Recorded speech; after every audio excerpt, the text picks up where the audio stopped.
Okay, good afternoon. Ngayon po ipapakita ko sa inyo kung paano ilagay itong nabili nating bagong accessory nitong Ford Ranger XL 2023 natin. Ito po yung tailgate damper. So galing po ito sa Lazada. Nasa 1,200 po yata yung kuha. So dalawa na siya. So ito yung kanyang instruction manual, and based dito yung kanan ilalagay natin dito sa butas na to, nakaabang na siya. And then itong tailgate side meron na, pero kapag binili nyo po ito, meron ng kasama pareho up and down. So ito po yan sa isang plastic. So ito yun, with washer, ilalagay dito sa area na to. Ayan. So maganda siguro ito malagyan ng grasa bago i-finalize. So ang pagkaka-setup niya is pag ganito po. Itong pinaka-body niya dito sa taas. Okay. So para mailagay po ito dito sa eye end niya, iaangat po ito. So nakita nyo itong pinaka-locking clip niya, inangat po namin para matanggal yung nakaharang doon, nahahawak later dito sa ball para hindi siya matanggal. Hindi po masyadong clear sa video. Okay? So iangat lang po ito, medyo nagasgas namin ng screwdriver, so paingatan na lang po. Okay? So ang gagawin natin is tatanggalin natin to, then lagyan natin ng grasa para lang po mas maganda yung pagpasok niya and maprotektahan na rin against corrosion. Okay. May kasama na rin po yung washer. Pakikita natin. Anong size niyan, Bin? 12. Okay, so 12 mm po yung gagamitin natin.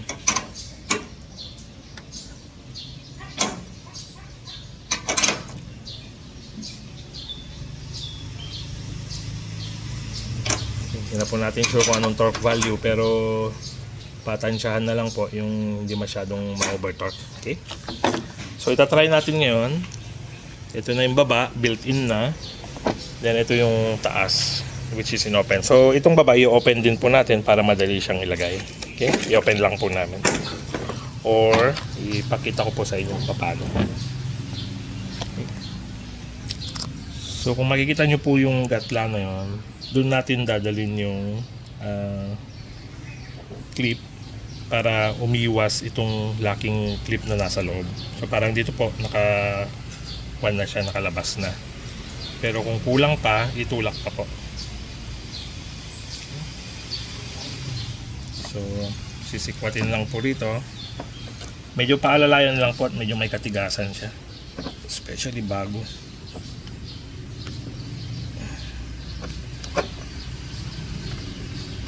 Yan po. Okay. Nakita nyo pag na-align na, dire-diretso naman na po siya. Yung medyo matigas lang yung pag-brake sa kanya. Okay. So isagad po natin sa dulo para mai-clear. Okay. Pas kabila, isagad sa dulo para ma-clear. Okay. So lagyan po natin ulit ng grasa para mas may lubrication na siya. And then dito rin sa baba.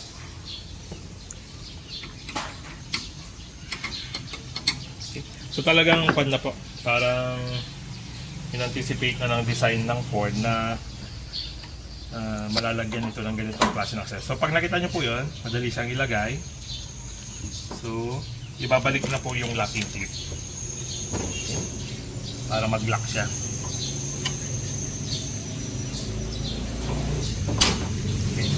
So ilagay lang po muna, finalize na lang po mamaya. Okay. So iikutin lang po itong rod and then hilain na lang po. Ayan. Para umabot doon sa dulo. Okay. Yan. So yun na po yung paglalagay. So ngayon ang gagawin natin is testingin lang muna natin ng isa. Kasi pag dalawa po baka masyado naman ng stiff, mahirap yung pagbalik. So magkakaroon din ng delay sa paggamit. I-try lang po muna natin ang isa.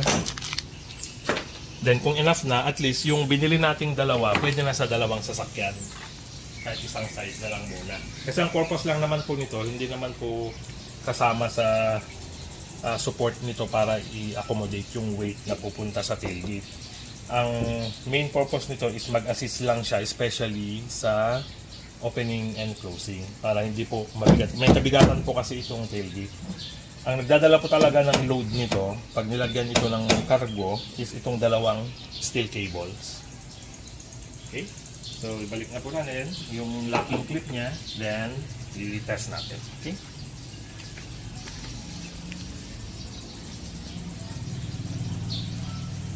Okay. So, ito po, naibalik na. So, makikita nyo po pag nakabalik na, at ito, nandito na siya sa, naka-align na siya dito. So, ganoon din po sa baba. Ibig sabihin, nakalock na po siya sa wall end niya. Okay? So, i-test po natin yung isa lang muna. I-close na natin. Ayan. Okay? So, open. Wow! Okay? So, para sa akin po yung isa siguro enough na. Dahil, ang ganda naman na po ng return niya. So, ang main natulong po ng damper is mas marami siya during opening. Kasi ang closing, talagang bubuhatin niyo po yung buong load niya. Pero sa opening, pwede nyo lang bitawan. Yan. So, ganda po ng response niya. So, not sure kung kailangan pa natin ilagay yung isa. Pero para sa akin, enough na yung isa. Hindi na kailangan dalawa. Pero i-try din po natin para matest natin kung which is better. Ayan. Okay? So, ilagay din po natin yung isa din. Pakita po namin. Salamat. Okay. So, ilalagay po sana natin yung pangalawang rod. Kaso, itong kaliwa, pakita po namin sa inyo, nakaabang yung dito sa mounting sa taas. Dito po, nakaabang na. Yan.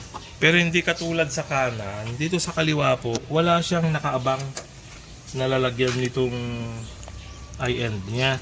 Meron po rito pero maliit yung butas. So kailangan po itong lagyan ng thread para ilagay itong kasama niyang eye end. So sa ngayon po, hindi pa rin natin mailalagay kasi ipapapan muna natin ito. Ipapa-thread muna natin na eksakto dito. Para ma-thread natin dito sa lalagyan niya. So sa ngayon po talagang isa lang muna ang mailalagay. Pero para sa akin po, yung isa enough na, kaya lang baka masyadong puwersado lalo sa pagbaba kapag isa lang. So baka mas madaling masira yung damper. So siguro po mas maganda pa rin na ilagay yung pangalawa. Total nakaabang naman na sa taas, which is mas mahirap gawin. And dito sa baba, iti-thread na lang, lalagyan na lang ng thread dito sa butas na to. So sana sa next na release ng Ford, maisama ito sa improvement na since nalagyan naman na ng abang sa kanan, at least ma-include na rin yung kaliwa. Siguro hindi naman ganun kalaking design change or design additional work sa kanila dahil isang butas lang naman na meron ng thread. Kahit hindi na nilalagyan ng eye end kung additional cost pa yun para sa production, pero at least malagyan man lang ng thread. Yung threaded na yung butas para diretsong kabit na ng mga third party accessories. Okay? So yun lang po, hanggang dyan na lang po yung ating installation ngayon ng tailgate damper.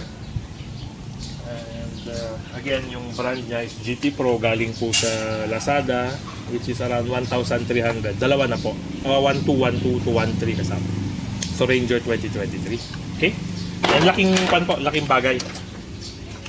So, yun po. Okay? Hindi na siya ganun kabigat alalayan pagpababa. Okay? So, yan lang po, and salamat.